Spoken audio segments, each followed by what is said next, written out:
मंडळी, आपल्या कापूस पिकाला पहिली फवारणी आपण केव्हा करावी, का करावी, कोणते घटक, कोणते औषध या पहिल्या फवारणीमध्ये आपण घेतले पाहिजे।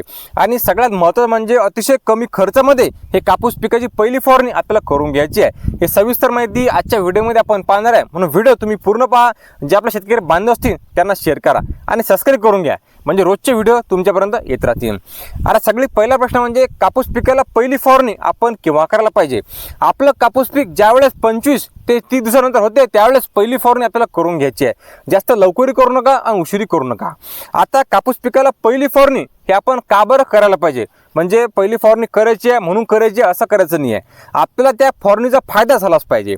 आता हे पहिली फवारणी आपल्याला का बरं करायची आहे, आपल्या कापूस पिकामध्ये सुरुवातीच्या काळात जे आपल्याला रश्य कीड पाहायला मिळते, रश्य कीड असते, थ्रिप्स असतात, हिरवे घोळे असतात, तर याच्यावर नियंत्रण मिळण्यासाठी आपल्याला पहिली फवारणी करून घ्यायची आहे। आपल्या कपाशी पिकाची कुठतरी वाढ थांबली असेल, वाढ होत नसेल, यासाठी आपल्याला पहिली फवारणी करून घ्यायची आहे। यामध्ये जो आपला पहिला घटक आहे तो म्हणजे इमिडाक्लोप्रिड।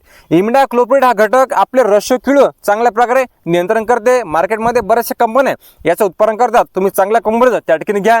प्रतिपंपाला 10 ml न यांना काय होणार आहे की सुरुवातीच्या काळामध्ये जे काय आपल्याला लहान रश्य कीड पाहायला मिळते, थ्रिप्स असतात, घोळे असतात, हे बा इथं थ्रिप्स आहे, हा हिरवा घोळा आहे, हे थ्रिप्स असतात, घोळे असतात, याच्यावर चांगलं नियंत्रण जे आहे इमिडाक्लोप्रिड हा घटक आहे हा त्या ठिकाणी करते। तर हा आपल्याला घ्यायचा आहे प्रति 15 पंपाला 10 ml न सर्व प्रकारची रश्य कीड नियंत्रण जे आहे त्या ठिकाणी करते। दुसरं म्हणजे कापूस पिकाची वाढ हे चांगली झाली पाहिजे, कापूस पिकाला फुटवे चांगले आले पाहिजे आणि पूर्णपणे हिरवीगार आपली कपाशी लहान असताना त्या ठिकाणी राहिली पाहिजे। यासाठी आपल्याला 2 आपण ऑप्शन पाहणार आहे। त्यामध्ये पहिलं आहे ते म्हणजे 19-19-19 हे विद्राव्य खत आहे। एकतर आपण याचा वापर करू शकता 80 ग्रॅम प्रति पंपाला, किंवा आपण बायोटाएक्स या नावाची टॉनिक मार्केटमध्ये उपलब्ध आहे ते आपण घेऊ शकता प्रति पंपाला 40 ml न। यांना काय होणार आहे की आपलं कापूस पिकाची वाढ चांगली होणार आहे, चांगलं क्वालिटी हिरवेगारपणा लहान असताना आपल्या कपाशीला त्या ठिकाणी राहणार आहे। एक तर 19-19-19 हे विद्राव्य खत घ्या किंवा बायोटाएक्स हे टॉनिक घ्या, दोनपैकी एकच घ्या। दोन्ही घ्यायची काही आवश्यकता नाही आहे, कमी खर्चामध्ये आपल्याला यावर्षी कपाशीचं चांगलं उत्पादन त्या ठिकाणी काढायचं आहे। आणि फवारणी करताना कपाशीमध्ये खास करून लक्षात घ्या की आपल्याला चढता क्रम घ्यायचा आहे, उतरता नाही आहे, म्हणजे कमी पॉवरच्या औषधातून आपल्याला सुरुवात करायची आहे। आता बरेच शेतकरी बांधवांना सांगितलं की पहिल्या फवारणीमध्येच तुम्ही उलाला वापरा। आता उलाला हा घटक आहे तो म्हणजे फुर्निकामाइड, हा घटक पॉवरफुल आहे आणि हा घटक आपल्याला मारायचा असते 3ऱ्या ते 4थ्या फवारणीमध्ये। आता आपण पहिल्या फवारणीमध्ये आपण हा घटक घेतला तर मग 2ऱ्या, 3ऱ्या, 4थ्या फवारणीमध्ये आपण कोणतं औषध मारसाल, ठीक आहे ना। आणि म्हणून कपाशी पिकाचं कमी खर्चामध्ये कसं आपल्याला उत्पादन वाढता येईल हा आपला प्रामाणिक प्रयत्न आहे।